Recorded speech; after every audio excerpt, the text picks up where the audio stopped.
Boa noite a todos. Sejam todos muito bem-vindos ao Conscious Living Spiritus Group, essa é a nossa reunião das terças-feiras à noite, no nosso trabalho aqui em português. E o tema de hoje, ele é como seguir Jesus. Como que nós podemos seguir o Mestre? Como que nós podemos seguir aquele que é o inconfundível psicólogo, amigo, irmão, mentor de todos nós?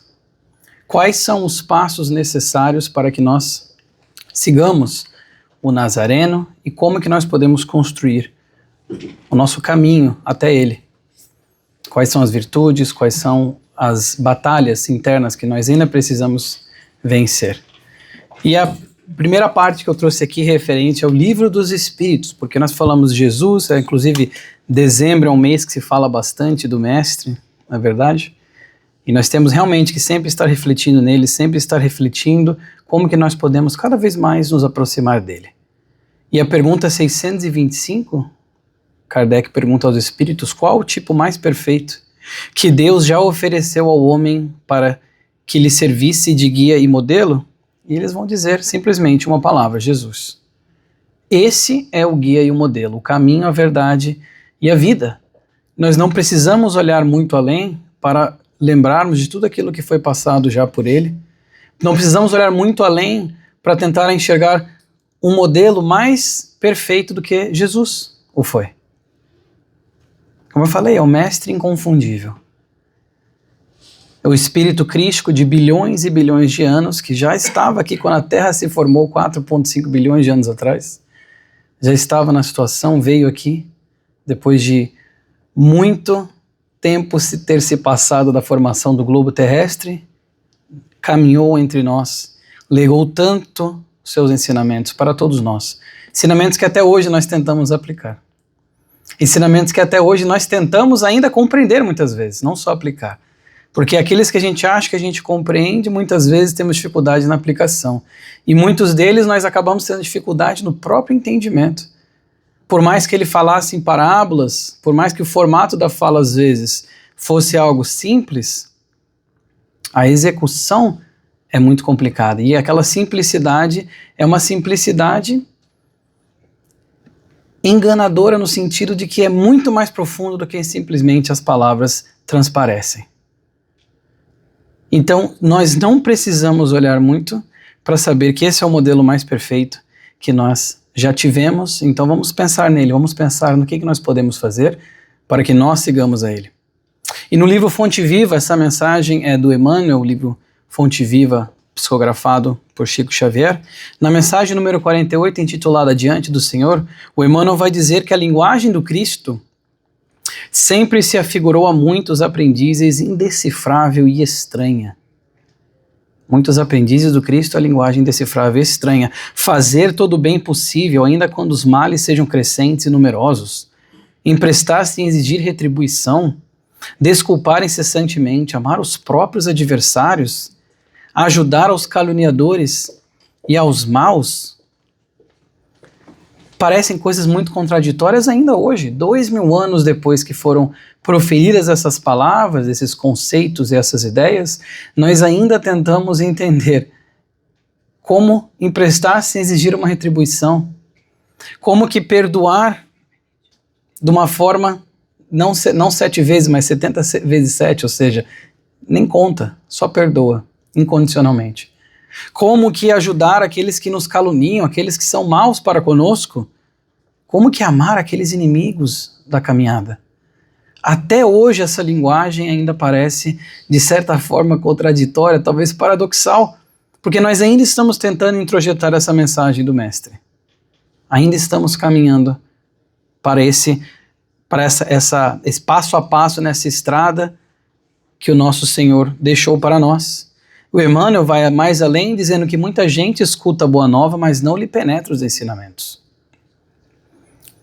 Talvez nós no passado. Talvez nós em outras vidas, quando nós tivemos diante desses ensinamentos e não absorvemos por um motivo ou por outro. Ou não aplicamos por um motivo ou por outro.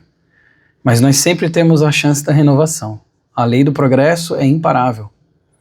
Estamos sempre com esses aprendizados vindo a nós e nos renovando. Então, quando nós vamos falar de como seguir Jesus, como seguir o nosso Mestre Jesus, imaginemos o seguir aqui como uma estrada. Essa imagem que eu queria que vocês trouxessem. Imaginemos uma estrada de paralelepípedo ou tijolinhos, uma brick road. Imaginemos uma estrada. Como que nós construímos essa estrada para que nós cheguemos até o Mestre? A estrada para o Mestre Jesus. Quais são, como eu falei, as virtudes? Então, quando nós imaginamos essa estrada desses paralelepípedos ou tijolos, ou como vocês quiserem imaginar, vamos ver como que nós construímos de fato essa estrada. E a ideia que eu tive para essa palestra, na verdade, quando eu montei esse conteúdo, foi de ler vários livros de espiritismo, principalmente do Humberto de Campos e da Amélia Rodrigues, e ver que eles sempre traziam histórias de pessoas que se candidataram ao apostolado enquanto o Mestre ainda estava aqui conosco, há 2000 anos atrás. Quando eu digo aqui conosco, né, naquela forma que nós vimos carnal, ele sempre está conosco. Quando o Mestre ainda estava aqui naquela forma carnal, várias pessoas se candidatavam ao apostolado, se candidataram ao apostolado a serem seguidores do Mestre Jesus, mas por um motivo ou por outro elas falhavam. Elas encontravam uma barreira que elas não conseguiam transpor dentro delas e acabavam não sendo seguidores do Mestre Jesus. E aí essa ideia veio porque eu começava a ler as histórias e eu falava, nossa, olha aqui, uma história de alguém que tentou ser apóstolo e não conseguiu. Olha, outra história de mais um pessoal aqui que tentou e não conseguiu. E eu fui lendo e falei, não, eu vou ter que fazer um conteúdo aqui para levar para a gente, para nós aprendermos até pensarmos de uma forma muito acessível através dessas histórias que eles contam dessas pessoas. E a primeira que eu quero trazer aqui é uma que está nesse livro da Amélia Rodrigues, Psicografia de Divaldo Franco, Pelos Caminhos de Jesus, quando Tiago, o apóstolo Tiago, um dia retorna, então, à casa lá, onde o Mestre estava, e ele retorna com 3 companheiros, 3 pessoas que se candidatavam, então, à companhia do Mestre Jesus. 3 postulantes de seguidores do nosso Mestre. E aí, Tiago chega para ele e fala, olha, esses 3 irmãos aqui ouviram as suas postulações acerca da Boa Nova, desejam seguir-te, então eu trouxe eles aqui e queria apresentá-los a você, Mestre, para sua consideração. Ele fala assim, olha, o primeiro é esse aqui é o Sadoc, que era o quê? Sadoc é um grande construtor, engenheiro civil, arquiteto, construiu belíssimas coisas, belíssimas obras, inclusive a única obra que ele não construiu que é magnífica é o Templo de Jerusalém. Todo o resto, Sadoc, tem a mão do Sadoc. Construiu obras maravilhosas da arquitetura e da engenharia. E eu trouxe aqui, aí o Sadoc fala assim, realmente eu trouxe muitas da minha imaginação à tona através de obras, ouvi dizer que você quer construir um reino, falando de Jesus, posso lhe ajudar nessa construção, dado o meu talento. Mas eu queria o anonimato, porque no momento a Roma nos esmaga e o sumo sacerdote me vigia porque eu já sou conhecido. Então assim, eu quero te ajudar nessa construção do seu reino, dando os obreiros, fazendo as obras, os templos para você, no seu reino, mas eu quero que você não me mencione, eu quero que fique no anonimato. Aí o Mestre só tem um sorrisinho ali, fica olhando ele em silêncio. Tiago vê que o Mestre não fala nada e vai dizer, olha, esse aqui então, deixa eu mostrar esse outro amigo aqui, o Melquíades. O Melquíades, ele tem um poder financeiro sensacional, é um dos homens mais estimados da nossa geração. Rico, possui largos terrenos, possui os bens que são procedentes e ancestrais veneráveis da nossa raça. Vejam a honra, né? Olha, ele possui muito dinheiro, e aí o Melquíades é verdade, e eu pretendo fazer doações muito grandes para todo o seu ministério, Senhor. Vou dar todo o dinheiro que você precisa, tudo que você precisa para a vitória. Mas eu não posso me apresentar pessoalmente, porque eu tenho que cuidar dos meus negócios. Mas eu vou ficar aqui por trás e vou colocando dinheiro, em outras palavras. Ou seja, é um investidor. Estava querendo investir ali. E aí o terceiro, então, Jesus continua quieto, Tiago então falando, olha, Senhor, esse aqui é o Benjamim, é um exímio estrategista militar. Apesar de ser jovem, era o mais jovem dos três. Já ganhou batalhas contra os romanos, já ganhou muitas batalhas e ele quer participar dessa nossa revolução. E o Benjamim fala assim, quero participar da revolução, trago aqui muito fogo ardente para que nós ergamos o seu reino, tiremos esses romanos daqui da nossa terra. Mas eu vou pedir uma coisa para você, Senhor, que quando nós façamos a revolução, que você me coloque no trono de Jerusalém. Só isso. Só no trono de Jerusalém. Ele pediu. O mestre olha, em silêncio. E aí o que acontece? Tiago começa a ficar mais irritado, segundo Amélio. Ele fala, Senhor, não te entendo. Programamos uma obra, um reino, mas quando eu te trago essas pessoas que são hábeis, o melhor que nós temos, não tem sequer uma palavra para esses nossos irmãos? O que você tem a dizer? O que pretendes, afinal? Tiago fala para ele. E aí Jesus vai falar assim, venham fundar o reino de Deus nas almas, sem aparências exteriores. Os do mundo, os reinos do mundo, são transitórios, mas por mais opulentos se apresentem. O meu reino é estruturado com o amor e a renúncia, objetivando a libertação das consciências e dos sentimentos. Programado para a vida eterna, exige dos que se candidatam à sua edificação o sacrifício, a abnegação e o espírito de serviço. Acho linda essa frase, me arrepia. Porque se nós pensarmos, todos eles que vinham, eles tinham essa concepção de um reino terreno, de um reino, de uma obra construída fisicamente, uma obra que precisava de dinheiro, uma obra que precisava de um punho militar forte para governar através da força. E ele fala, meu reino não é esse, o reino que eu venho trazer não é esse. E ele fala, os do mundo, os reinos do mundo são transitórios, por mais opulentos que sejam. Em outras palavras, por mais opulentos que pareçam os reinados do mundo, eles são transitórios, porque eles são materiais, são passageiros, são estações de aprendizados do Espírito. Ele fala, meu reino não é esse. E aí, Tiago ainda não estava muito convencido, fala, mas Senhor, trata-se de excelentes colaboradores, você poderia pelo menos utilizá-los de alguma forma na nossa obra. E aí Jesus vai falar assim para ele, os meus planos divergem inteiramente dos seus interesses atuais. Talvez a minha edificação em face da sua própria estrutura de valor íntimo e eterno demore de ser lograda, mas será conseguida um dia. E aí, antes de ele falar isso, na verdade, ele tem uma frase interessante, que ele vai dizer, as pessoas são realmente distintas e poderosas, mas o primeiro ambiciona ficar na comodidade, o segundo montado em valores que passaram de geração para geração. Aí ele fala assim, e o terceiro, o Benjamim, apesar de ser jovem e sonhador, é carniceiro presunçoso. E aí ele fala isso, os meus planos divergem inteiramente dos seus, daqueles três candidatos.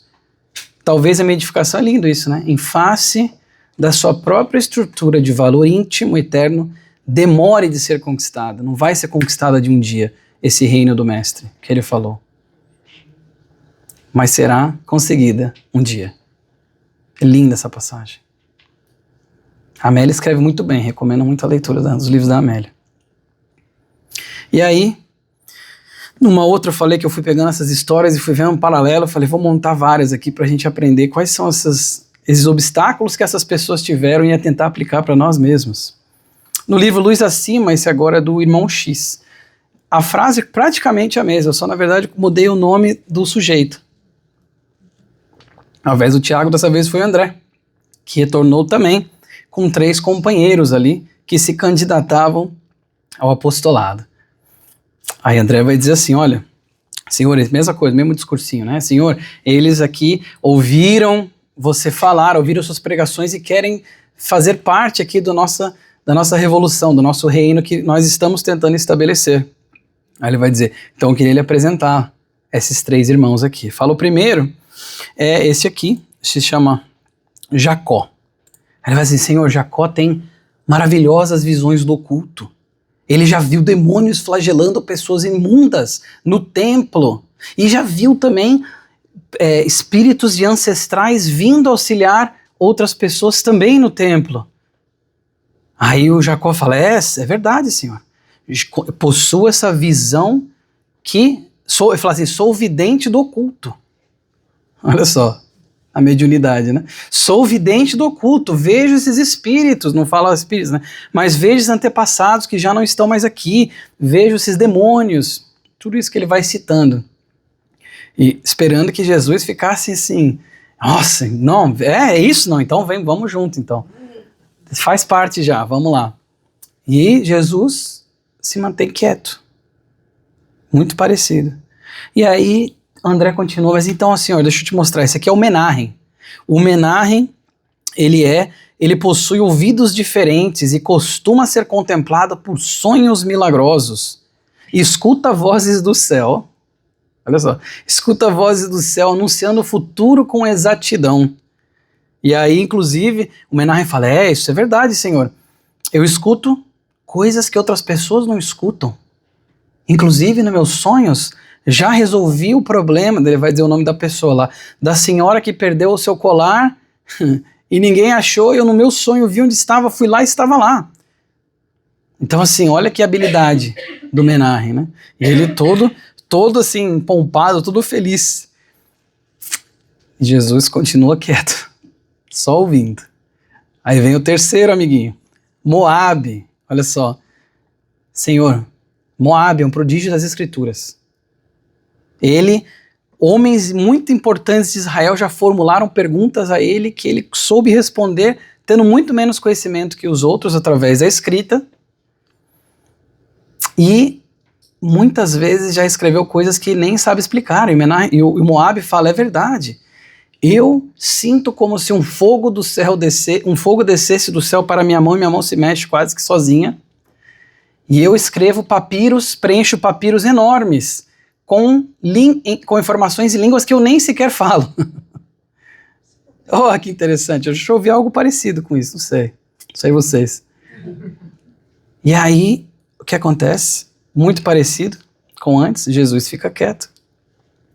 E aí, o que vai acontecer? Aqui, na verdade, é do outro livro, tá? É do Luz Acima. E aí ele vai dizer assim, mestre, não estás procurando associados? O que você tem a dizer para eles? Não quer que ele vá? Não quer que eles venham conosco? O mestre fala, não, André, sigam nossos irmãos em paz, por enquanto o roteiro deles é diferente do nosso.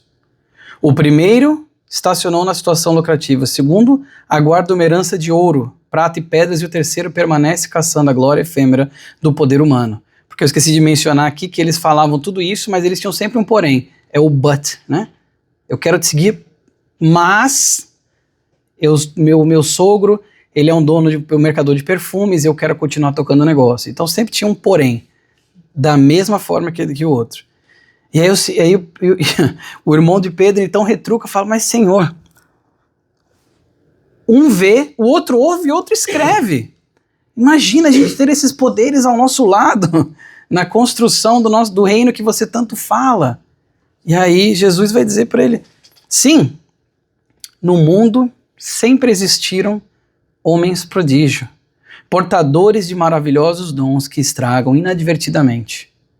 Mas acima deles estou procurando quem deseje trabalhar na execução da vontade de nosso Pai.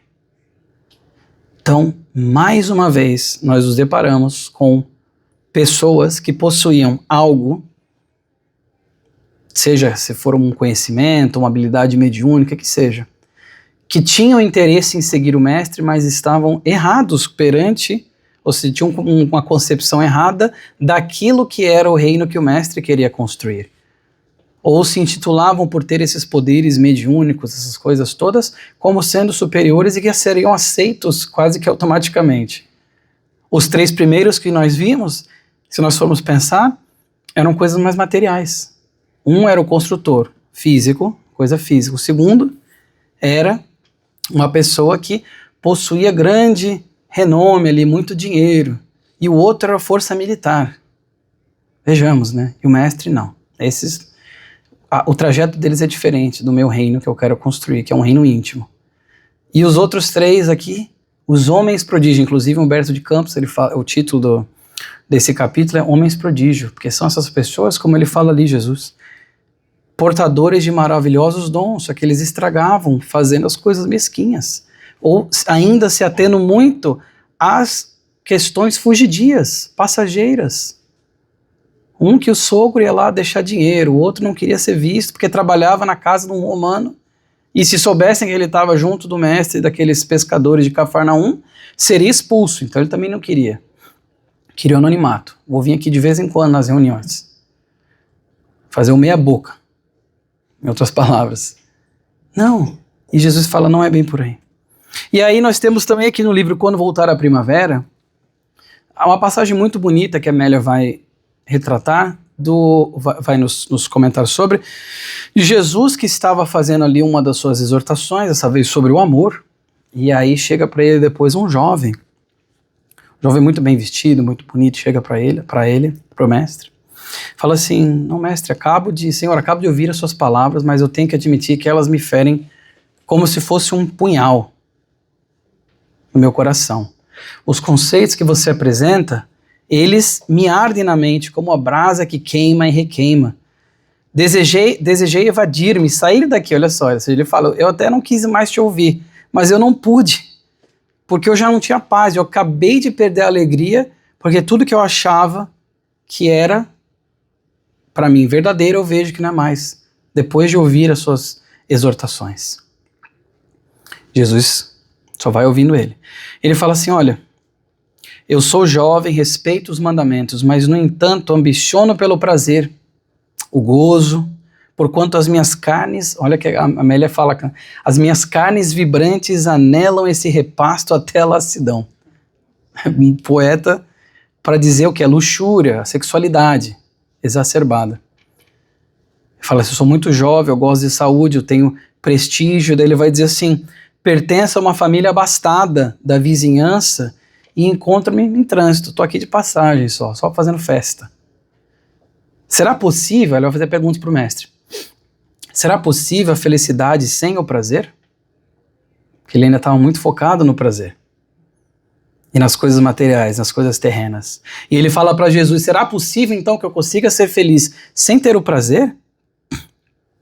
Aí o mestre vai falar para ele assim, a felicidade que usufrui gasta-se e a que se alicerça sobre o prazer desmorona. Então olha só, a felicidade que se usufrui, aquela que está sendo utilizada, ela vai se gastar. E a que tem a bases no prazer vai desmoronar. Novamente, voltando à questão das coisas que são passageiras e materiais. E aí ele vai dizer assim, todo prazer imediato é fugidio, porque se estriba na fragilidade dos sentidos físicos.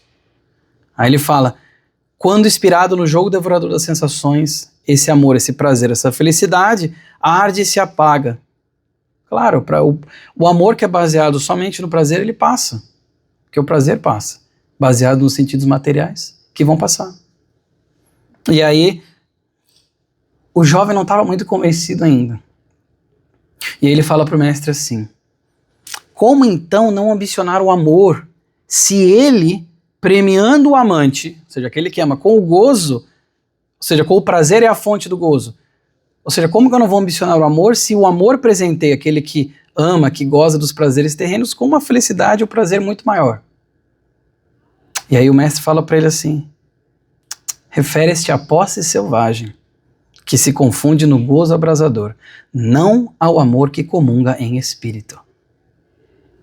Ou seja, a posse selvagem é o amor possessivo, é o amor que se apega ao material, é o amor que se apega à aparência, que se apega ao dinheiro, que se apega às virtudes temporárias da carne.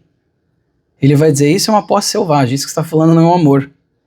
Aí o jovem não se dá de satisfeito, ele fala, mas Senhor, eu amo, porém eu sofro. Eu amo, mas eu sofro. Ou seja, ele ainda não estava captando o amor que Jesus falava. Estavam falando duas línguas diferentes. Ele estava falando do amor aos gozos terrenos, as coisas que ele tinha naquele momento ao seu dispor. E o mestre não falava disso. E ele fala, mas eu amo o Senhor, mas eu ainda sofro, como é que pode isso? E aí o mestre fala para ele, o verdadeiro amor não produz sofrimento, porquanto sabe aguardar. Não se precipita nem destrói nunca. É todo feito de edificação do bem pelo bem geral.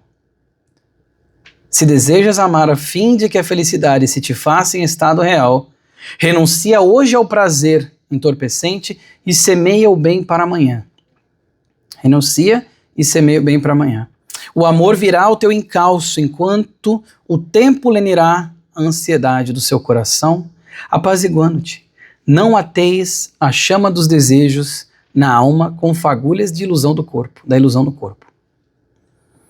Então ele fala, se você renunciar a esses prazeres terrenos, que você tanto é apegado e tanto coloca a sua ênfase, o seu foco, você conseguirá então sentir de fato o amor, porque ele virá no seu encalço. E o tempo, olha que bonito, né? O tempo lenirá a ansiedade do teu coração, apaziguará a ansiedade que o seu coração tem, porque a ansiedade ainda estava baseada naquela busca do amor através das sensações físicas, através dos gozos terrenos.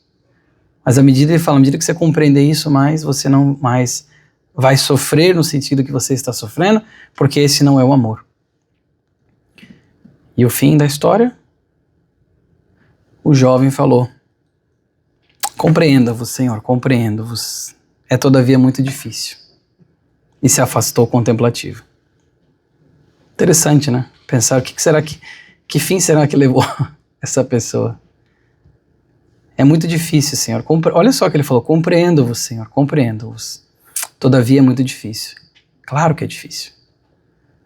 Porque é incrível como que Jesus, da mesma forma que aquele jovem, uma história parecida com aquele do jovem, que veio para ele, né, e falou assim, olha, o que eu faço para conseguir a vida eterna, né? E o mestre fala, olha, você guarda os mandamentos, mas eu já faço tudo isso aí. Que mandamentos, né? Aí ele cita, mas eu já faço tudo isso aí. Ele fala, então vai lá, renuncia tudo, vende tudo que você tem, doa aos pobres e me segue, né? Porque Jesus sabia exatamente qual que era a dificuldade de cada um.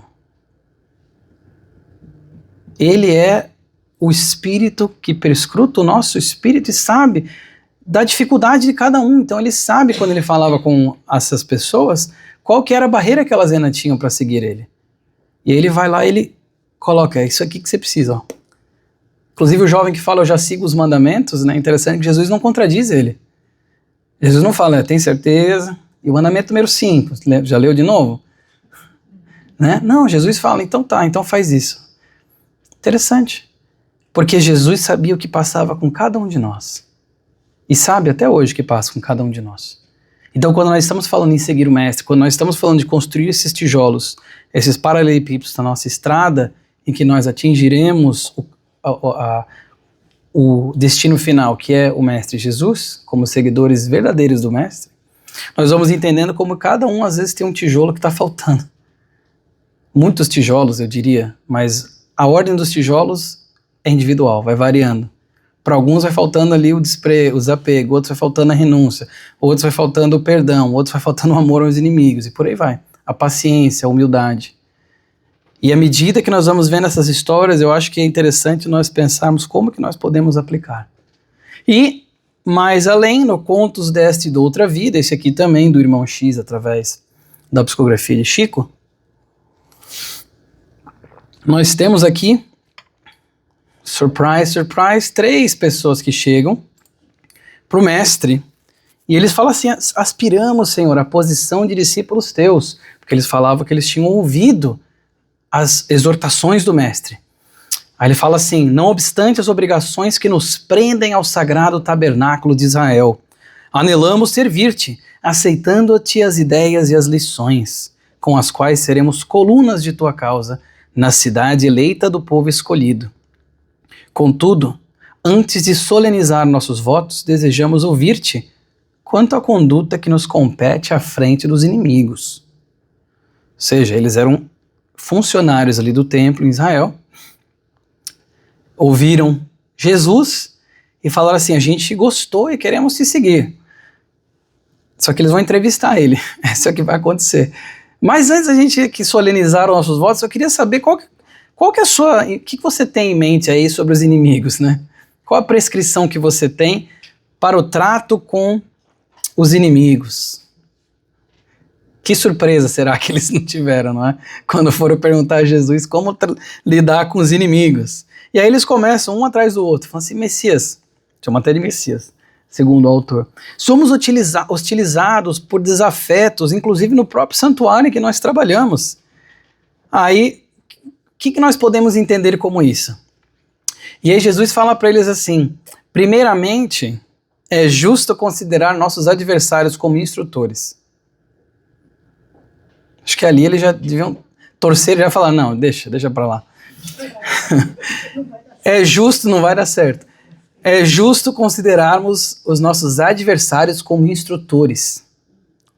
Aí Jesus fala uma coisa que eu acho sensacional. Ele fala assim, o inimigo vê junto de nós a sombra que o amigo não deseja ver e pode ajudar-nos a fazer mais luz no caminho que nos é próprio. Olha que linda essa frase, né? E aí ele fala, aí ele vai mais além, não bastando essa frase, ele dá o exemplo do ferro, ele fala tal qual o ferro que, quando colocado na forja, sofre, e depois sofre ainda mais com as marretadas, mas depois se vê útil e belo.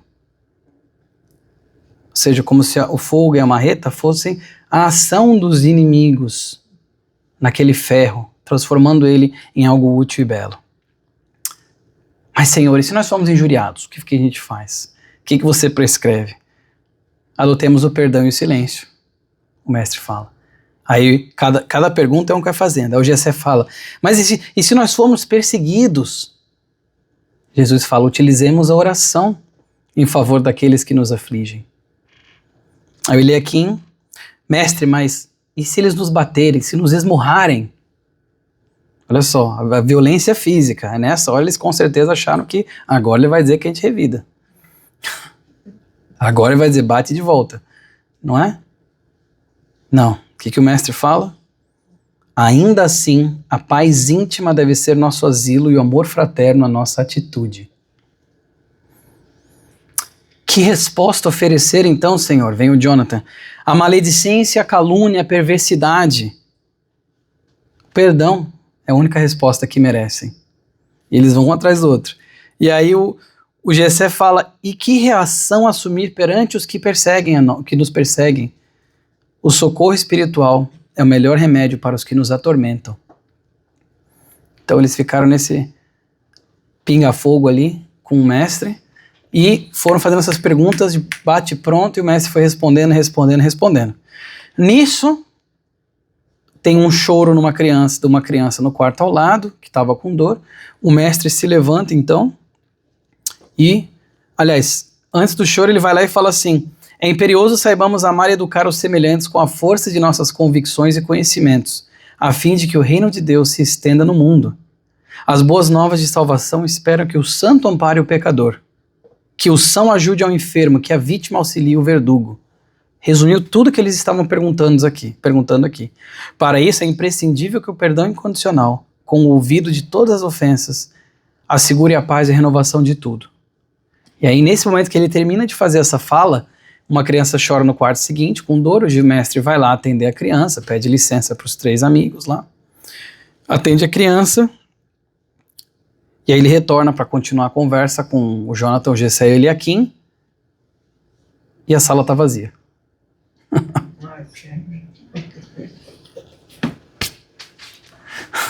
Foram embora.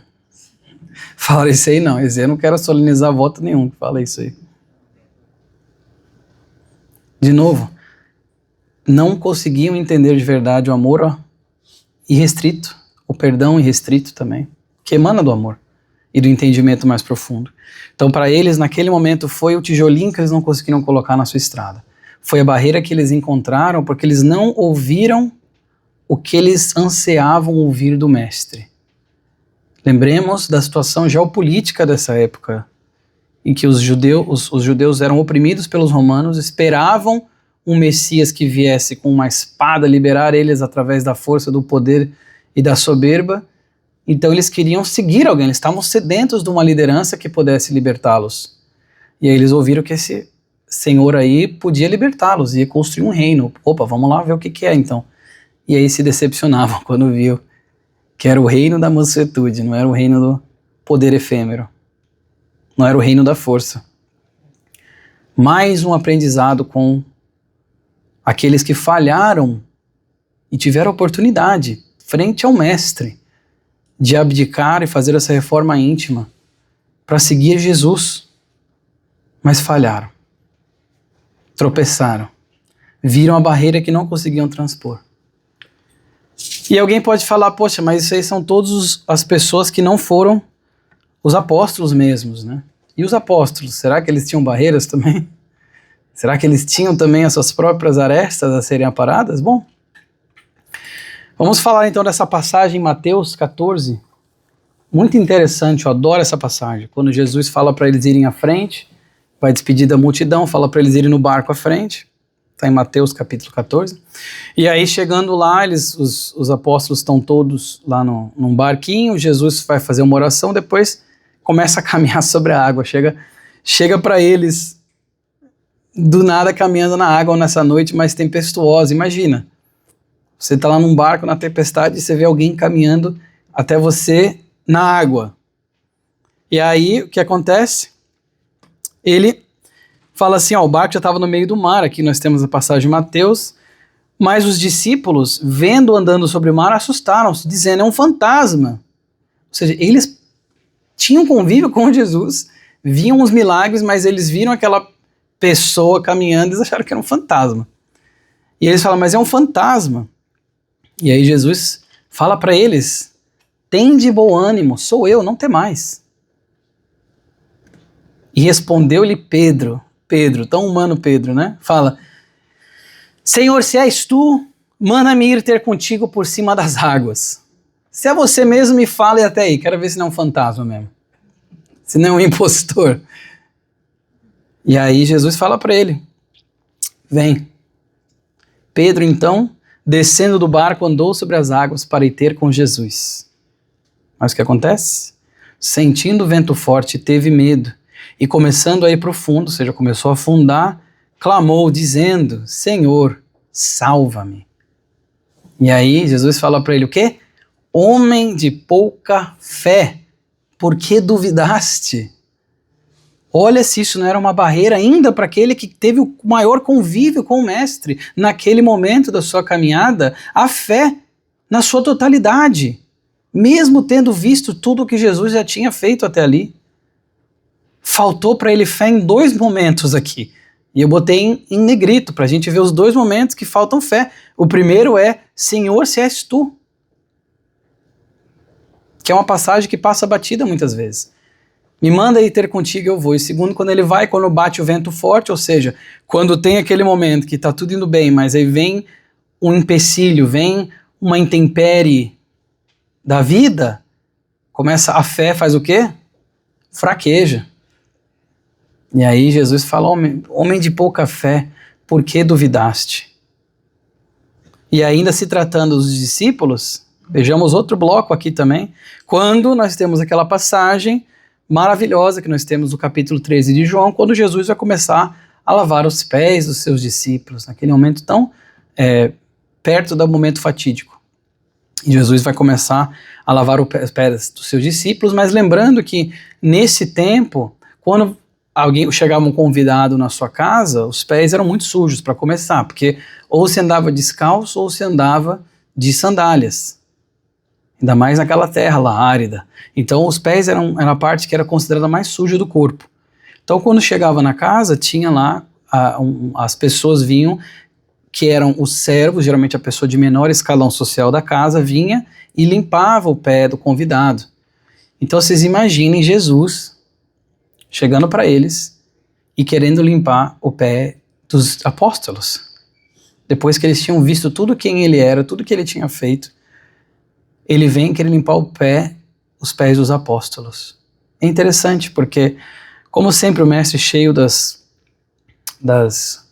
ensinamentos em toda a sua passagem, todos os seus mínimos momentos tem ensinamento de Jesus. É interessante como ele vem quebrar mais esse paradigma de dizer, esquece aquele negócio de casta social, tudo isso, Vamos aqui, tem um que está escondidinho, você está contando se tem 12, né? Eu também tive isso, está aqui, ó. Ele está escondidinho ali atrás. Eu também contei, porque eu falei, nossa, vou botar 11 aqui, né? E aí, então, quando ele chega a ver, ele lava os pés dos discípulos, quando chega a vez de Simão Pedro fala para ele assim, Senhor, vai lavar meus pés? Imagina. E aí, ele fala assim, você não compreende agora o que eu estou fazendo, mais tarde, porém, entenderá. Jesus fala para ele. E aí, Pedro, não, que isso? Nunca lavarás meus pés. De forma alguma, como que diz, se eles aí deixaram, o problema é deles, você não vai lavar meu pé não, eu reconheço o seu valor. Tô lendo aqui nas entrelinhas, claro. E aí, o que acontece? E ele fala, se eu não os lavar, você não terá parte comigo. E aí Pedro então fala, como sendo bem Pedro intenso, então lava tudo, lava a cabeça, lava... Ele aceitou, mas vejamos essa barreira inicial do Simão Pedro, de entender aquilo que Jesus estava fazendo e de aceitar aquilo que Jesus estava fazendo. Porque Jesus já tinha lavado os pés dos outros e Pedro ali teve aquele momento de querer falar algo acima, que ele ainda tinha essa própria barreira dele, essa questão de entender o que era humildade verdadeira. Era o tijolinho que ele ainda, naquele momento ali, ele mostrou que ainda estava faltando. E aí Jesus então fala, ó, vocês me chamam de mestre, de senhor, e com razão, pois eu sou. Pois bem, se eu sendo senhor e mestre de vocês lavei-lhe os pés, vocês também devem lavar os pés uns dos outros. Eu lhes dei o exemplo para que vocês possam fazer como eu fiz. E é isso que nós vemos nessa passagem, então.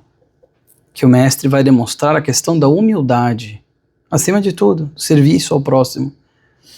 Demonstrando que ele se fez ele fez um ato, um gesto, que para aquela época era uma coisa completamente absurda de alguém que era tão superior moralmente iria fazer para as pessoas da casa.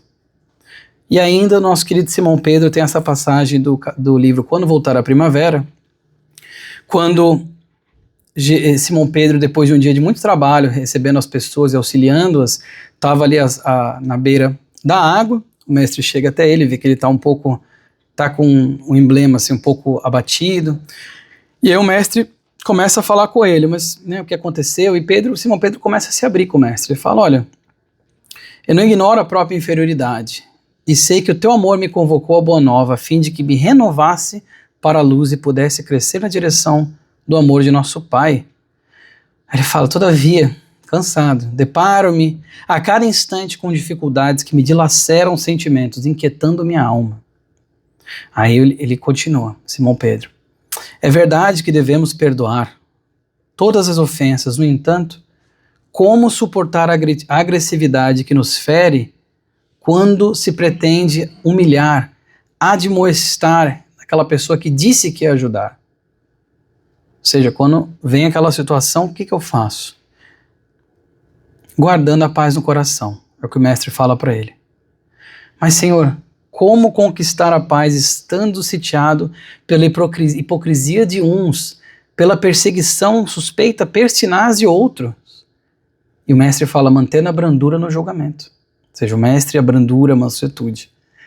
Aí o Pedro fala, já quase a lágrimas, ele fala, concordo que a mansuetude é medicamento eficaz, mas não seria que nós esperáramos que os companheiros agora afeiçoados à luz nova também exercitassem a mansuetude, por sua vez? Ou seja, Pedro não estava falando dos opositores, estava falando dos próprios seguidores, que entre eles tinha alguns que eram mais afoitos, tinha outros que eram mais da mansuetude, outros eram mais do discurso, queriam o discurso mais firme do mestre. E ele fala, mas como então, se eu ser manso, se aqueles que estão afeiçoados à luz nova não estão mansos? Aí Jesus fala, necessário compreendê-los todos e amá-los, sem exigir que sejam melhores ou piores. Aí Pedro faz uma pergunta que é sensacional, ele fala assim, ante a impossibilidade de suportá-los, não seria melhor que os evitássemos, distanciando-nos deles? Né? Então aquelas pessoas que são da mesma fé que eu, que estão afeiçoadas à mesma luz que eu, que não são mansas como eu, será que não é melhor se afastar? E aí o mestre vai dizer para ele assim, Amar os bons é dever de retribuição, mas servir e amar os que nos menosprezam e nos duvidam é caridade para eles e felicidade para nós próprios. Ou seja, amar aqueles que são totalmente alinhados com aquilo que nós queremos e fazemos é fácil. É fácil. Difícil é fazer isso que eles estavam falando ali nessa conversa com o mestre. E o Emmanuel vai dizer aqui na mensagem, exemplo do Cristo: o amigo divino sabe o que existe em nós. Ele não desconhece a nossa pesada e escura bagagem do pretérito nas dificuldades do nosso presente, recheado de hesitações e de erros, mas nem por isso deixa de estender-nos amorosamente as mãos. Jesus preocupou-se acima de tudo em proporcionar a cada alma uma visão mais ampla da vida e em quinhoar cada espírito com eficientes recursos de renovação para o bem. E aí Emmanuel dá vários exemplos nessa mensagem, número 109, do Fonte Viva, quando ele fala: sabia a usura que morava com Zaqueu, mas o convidou à benemerência. Não desconhecia que Madalena era possuída pelos gênios do mal, mas renovou-a para o amor puro. Ele vai listando um por um. Muito bonito. Reconheceu a vaidade intelectual de Nicodemos, mas deu-lhe novas concepções de grandeza e excelsitude da vida. Identificou a fraqueza de Simão Pedro. Todavia, pouco a pouco, instala no coração do discípulo a fortaleza espiritual que faria dele o sustentáculo do cristianismo nascente. Vê as dúvidas de Tomé sem desampará-lo. Olha só, conhece as sombras que habitavam em Judas sem negar-lhe o culto da afeição. O Mestre conhece a todos nós. E aqueles que querem seguir Jesus, ele já está aqui a prescrição. Negue-se a si mesmo, tome a cada dia a sua cruz e siga-me. Nessa ordem. Interessante a ordem das ações. São 3 ações. O negar a si mesmo no sentido de praticar essa humildade, de aceitar que nós temos uma sabedoria superior que transcende tudo, de entender que nós ainda temos essas aparestas a serem aparadas, e o negar a si mesmo no sentido também de ver que aquele eu, que ainda é um eu antigo, tem que dar lugar para o novo. Não mais com orgulho, não mais com a vaidade, não mais com o preconceito, não mais com o ódio, com a ignorância. Aí ele fala: tome a cada dia a sua cruz, entendendo que a vida é composta de sacrifício. Todos nós temos as cruzes que a gente carrega, e já carregamos. Ele fala: toma a sua cruz, não a cruz do outro necessariamente, a sua cruz. E faz o quê? Siga-me. Então, para seguir o nosso querido Jesus, nós vamos agora aqui falar da mensagem final de hoje, do Emmanuel, quando ele vai dizer assim, no Vinha de Luz: que fazem os homens do Mestre Divino no campo das lições diárias. Ele vai dizer: não basta fazer do Cristo Jesus o benfeitor que cura e protege. É indispensável transformá-lo em padrão permanente da vida, por exemplo e modelo de cada dia. Emmanuel fala nessa mensagem que grandes fileiras seguem os passos de Jesus, mas aguardando a saciedade física, daquele pão que tira a fome, na multiplicação de Jesus para os pães que vão saciar somente o estômago. Ou seja, o Emmanuel está falando das questões corpóreas, somente aquela questão física, tangível talvez. Ele fala assim: não basta só fazer ele esse benfeitor que cura e protege, que nós precisamos transformá-lo em padrão permanente da vida, por exemplo e modelo de cada dia. Então isso é algo que eu queria trazer para fechar, para que nós entendamos que quando nós estamos falando de como seguir Jesus, eu mencionei a questão da estrada, nós vimos os bloquinhos, né? Os paralelepípedos, os tijolinhos, que cada um de nós tem para colocar na nossa estrada, que nós já caminhamos colocando e continuamos caminhando. Então, eu trouxe aqui exemplos de alguns tijolos aqui. Tijolo da mansuetude, da fé, da benevolência, da caridade, do desapego, da humildade, da resignação e do perdão. Alguns exemplos somente, que nós vimos nessas mensagens que eu trouxe aqui, desses vários autores mostrando como que cada um deles às vezes esbarrava na questão do perdão, na questão do desapego, na questão da humildade, na questão da fé, na questão da caridade. E aí quando nós olhamos isso, o meu desejo é que nós olhemos isso e pensemos em nós mesmos. Para que nós tiremos o que está escrito aqui, nós coloquemos o quê? Na prática. No nosso dia a dia, cada um trazendo aquilo para si que consegue colocar para si. Sempre colocando exemplo prático, né? Como eu até gosto de falar no meu podcast, não sei se já mencionei aqui, tem um podcast chamado Companheiro Espírita, que sai toda semana um episódio, trazendo a questão prática, para que a gente continue cada vez mais embrenhados nisso aí, cada vez mais, não embrenhados, mas cada vez mais mergulhados nessas coisas do Evangelho. Para que nós não só sigamos Jesus nas palavras, ou só nos ouvidos. Tão linda essa mensagem. Deixa eu só ouvir aqui e ficar sorrindo, me sentindo leve. Não, colocar na prática. Arregaçar as mangas e de fato saber que cada um de nós está construindo a sua própria estrada para chegarmos até o Mestre.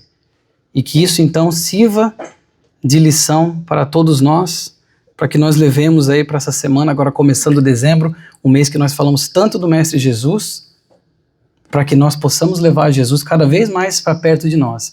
Não aquele Mestre tão distante, mas aquele Mestre que está aqui conosco a todo momento. Que assim seja. Desejo uma semana muito iluminada a todos nós.